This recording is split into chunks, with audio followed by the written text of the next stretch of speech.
Shavua Tov, Chodesh Tov, Chaverim Ikarim. How are you, everyone? Hoping everyone had a beautiful Shabbos, and now this 2-week countdown towards the Seder should be sweet, peaceful, beautiful, and exciting, So on Shabbos, we learned 3 short stories that the Maggid of Kozhnitz would say every single Shabbos Mevarchim Nissan. And these 3 short stories, it's a sgula for everyone to have whatever they need for Pesach. All the tzrachim, that everyone should have mamash behar chavar rabba. The way I learned these stories was from Rav Yitzchak Ginsburg Shlita. So we'll get right to it. 3 short stories, 3 beautiful pieces that I think are just so shayach for today, and I didn't want Rosh Chodesh Nissan to pass without sharing this with everyone. So the first story is that there was a yid that before Pesach, he made this big barrel of beer, and he would travel from country to country. He was an exporter. He would travel from country to country to sell his beer. But when he was traveling right before Pesach to get rid of that last barrel, based upon he would have enough money for Seder if he'd sell this barrel, he was caught. He was caught by authorities at the border, and they confiscated the barrel from him, and they said, "Get out of here, go back home." So the Yid went right away to Rebbe Elimelech of Lezhansk, and he told him, "Rebbe, I was traveling from province to province, and the authorities stopped me, and they confiscated the barrel from me, because it's illegal for me to be exporting like this without the proper documents, and whatnot." So he was crying his eyes up before the Rebbe Reb Melech. So the Rebbe Reb Melech said to him, "Listen, go back to the border, go back exactly to the same authorities that stopped you, and tell them, take a taste. You'll see, it's not beer." Really? He said, "Yeah, tell them that. Go there." So he goes back to the border, and he tells the Shomrei HaGvul, he tells the guards, take a taste, and they did, and it was water. What they tasted was water. So they gave it back to him and said, "Take this and get out of here." So you think this Yidler would be so happy, right? And he wasn't, because he comes back to Rebbe Elimelech crying. So the Rebbe Elimelech says, What happened?" He says, "You were right. They gave it back to me." So the Rebbe Elimelech says, "So why are you crying?" So this Yidler says, "Well, because now it was changed from beer to water. I can't sell water. Who's gonna buy water from me? I'm not gonna be able to sell anything. I won't have anything for Pesach." The Rebbe Melech says, Go take another taste of your barrel," and he does, and behold, it was wine.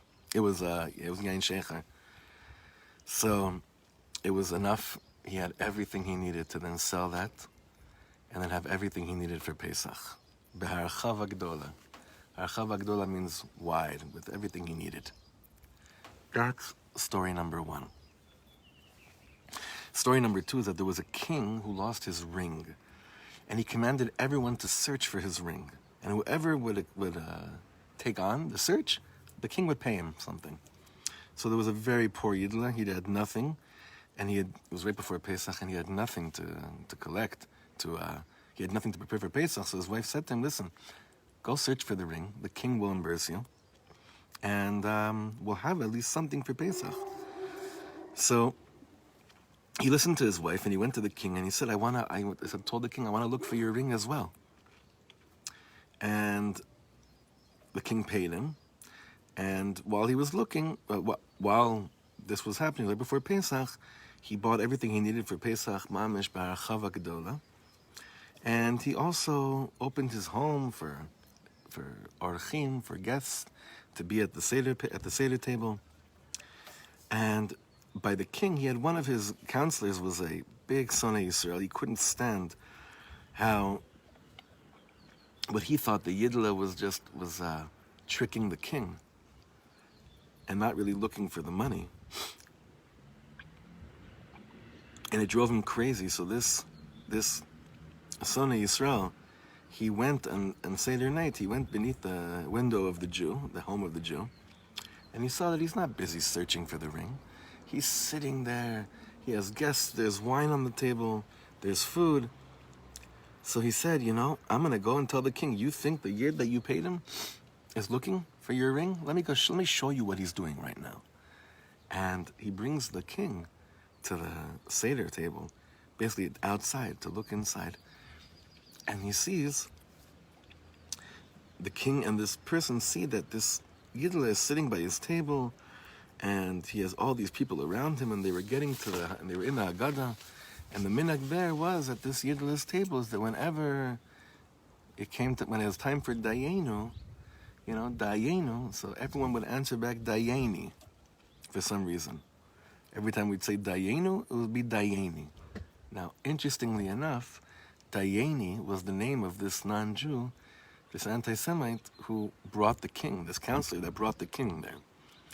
So every time they reached the Seder, right when this Yidla was saying Dayenu, and everyone answered back Dayeni. And they said it with such conviction. So the king said, you see, this Yidla is just doing an investigation right now to see who stole my ring. And then the king understood that it was this person that schlepped him here. He's the one that stole the ring. And he actually admitted at that moment, it's true. I was the one that stole the ring. I can't hide it. And this Yidla sat and had the greatest Seder and everything that he needed. That's story number 2. Story number 3. There was a Jew that worked for a landowner. And one time, this Paretz said to the Jew, if I didn't give you parnasa, you'd be starving. You would have nothing. So this Yidla, who was very simple and very pure and had the most basic Yirat Shamayim, he says, you think that it's because of you? It's not because of you. You're just a shaliach. God chose that through you I should have parnasa. And if it's only God that decides who gives who to what, and if it wasn't through you, if you wouldn't be here, there'd be someone else that God would choose through which that the parnasa should reach me. This really angered him very, very much. And he swore to him, this poet swore to him, this is right before Pesach, he said, you continue talking like this, you'll never have a job again.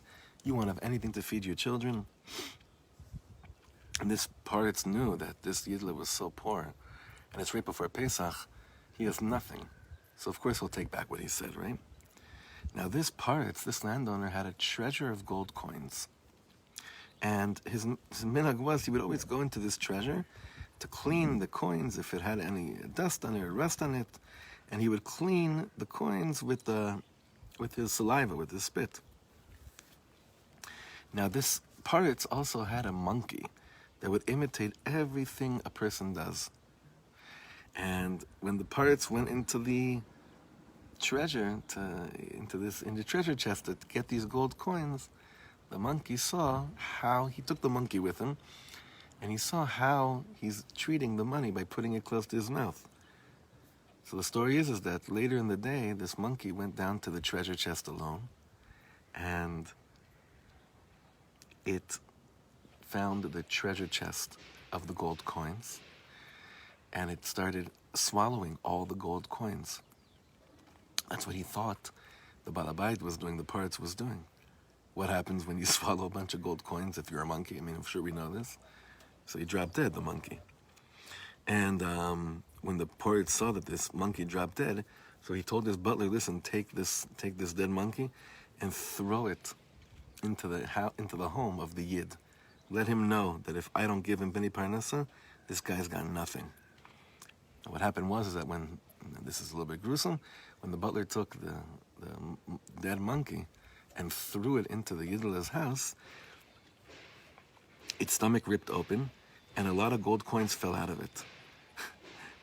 And then the Yidla had all these gold coins and had whatever he needed for Pesach with Harchava Gedola.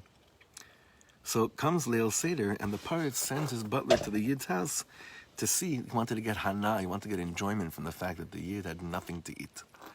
And the butler comes and he says, listen, not only does he have plenty to eat, he's sitting at this glorious table, all the delicacies of the world. The place looks like it's a king's home.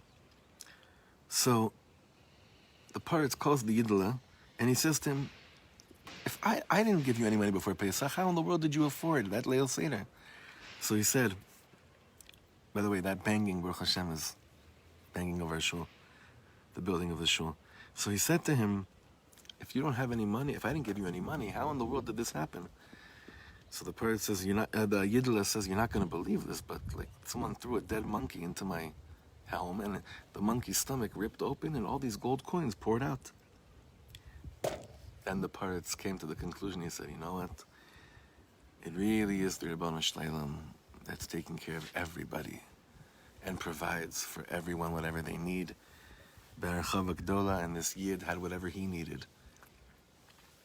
So these are three short stories that from the Maggid of Kozhnitz that he would say every Shabbos Bavarachim Nissan. And I want to give us all a bracha that whatever we need materialistically and spiritually, we are able to get access to whatever we need without too many bizyonos. And we should daven for everyone else, that everyone should have whatever they need. I know there are a lot of families that are wondering, it's been such a rough year financially, how in the world am I going to do Pesach? Hashem already provided or decided how everyone's going to be provided for. I feel like when we daven for others to have what they need, it just comes down to them perhaps in an easier way. All right, Shavua Tov V'Varach, we have a very special week. And we have some interesting stuff happening this week. We'll fill you in more on that later. Shavua Tov, Chodesh Tov.